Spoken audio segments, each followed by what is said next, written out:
why she has a horse with a combination of explosive and stock. It's a very long question, so I'll try to abbreviate it, otherwise I'm just talking the entire time.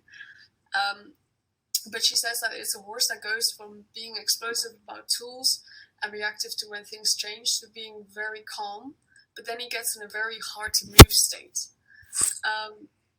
And often after getting that state unstuck through working through the patterns, he'll start scratching at himself. And today he was scratching at his side and then stopped and stared at her when she looked at him, and then he looked at his side. And Shannon felt like he wanted her to scratch him there, and she did, and he was very happy and grouped her back.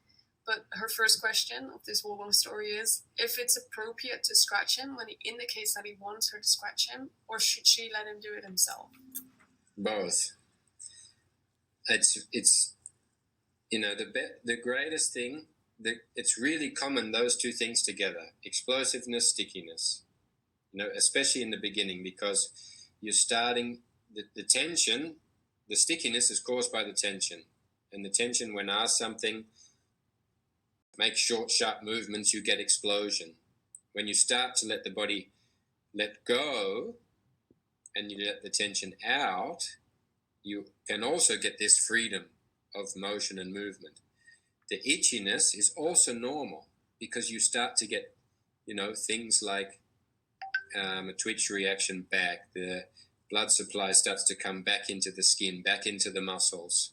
And yourself, if you have sitting on your hand for a little bit and then you get pins and needles and the blood starts to come back, it gets a little itchy. If you start to, have a massage or something, or you start to waken up a part of your body, it's natural that you get itchy then, because the things underneath the skin are starting to be reactivated. Blood and functionality and movement and conversation between the layers, the skin, the fascia, the muscle, everything starts to communicate again and the horses, of course, show me where that spot is. And if they start to itch, let them itch it. They become aware of it. And then this conversation that you're having is between the two of you. So become part of that bit as well. That you're also there noticing it, telling them that you've noticed it. Oh, yeah, that part of your body is starting to have a little bit of feeling, and you start to feel something there, don't you? And he's like, yeah, it's bloody itchy, and you get in there, and you also start to rub. Let him know that you know what he's feeling, because it's only going to open up that communication more and take it to another level. And then when you then become the mentor, you become the good mentor that's explaining to him that you see what he's feeling. And so then when you start to ask something, and as you go along in the training and you have to ask questions that are maybe going to be sometimes a little bit challenging, he's going to be more willing to try because he knows you understand how he's feeling and that you're going to assist in that. But I always let them, don't sort of jump in and go, hey, let me do it. Let them scratch and let them feel and show and be aware of that area and say, oh, yeah, I can see you. Is it here? And then he's like, yeah, it is here. Oh, and a bit there, yeah. Like that. And if he starts to scratch your back, it's also a good sign.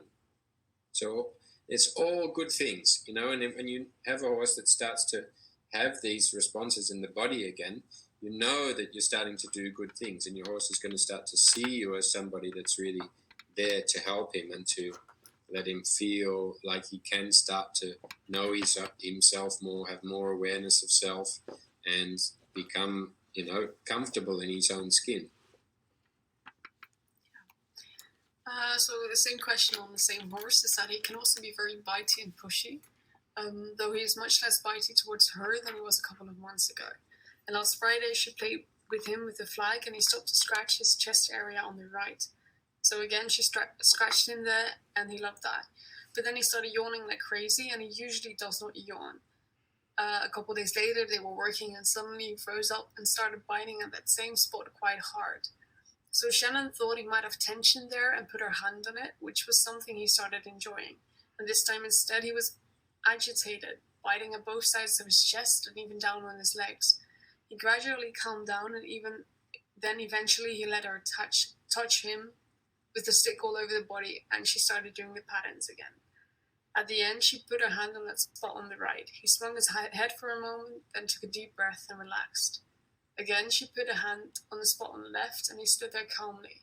Do you have any idea what might be going on with that? Do horses get frantic about certain spots on their bodies sometimes? And what can Shannon do to help him get unstuck and connected with her? The short video shows the spot and him starting to yawn from Friday, but she did not get the video from his attack mode a couple of days later. I don't really need to see the video. It's the perfect. We will watch it. We will watch it. But we're so ready. But it's the perfect. It's the description there is like the perfect session. You know, if I was to call up an old mentor and say I had this horse and he, you know, was shut down and a little bit stiff, and I went through the session and he started to like attack his body, and he was like feeling, what the hell is going on with me?